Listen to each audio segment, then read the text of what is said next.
everyone, I'm Joshua Clement. Today I'm going to talk to you about how to install handles and strikes on new doors. Now it's important to make sure that you have the right handles for the right job. You want to make sure that if you're doing it on an exterior door, you have an exterior door handle. Unless you're just using it as a passage door, then you can go ahead and use a passage handle. For this job, I'm going to be using a battery-powered drill and a doorknob set. Our first step is to take our plunger and put it in to the insert for our doorknob. After that, we're going to take the wood grain screws using our Phillips tip bit and just drill it into place.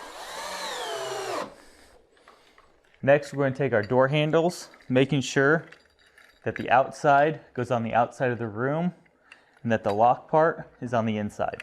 Now we'll slide our handle through the back side. Go ahead and line up the interior of the door handle so it slides in. Next, we're going to take our metal grain screws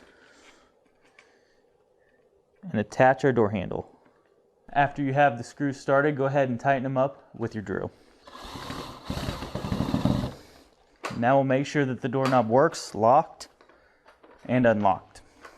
After the doorknob's all installed, we're going to take our strike plate,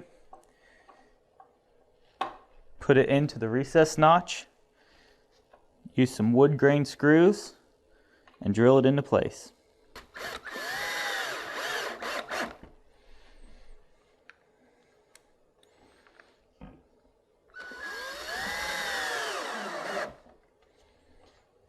It's important to make sure that when you're putting your screws into place that you don't over tighten them, because this could strip out the screws. Thank you all for watching and good luck with this project.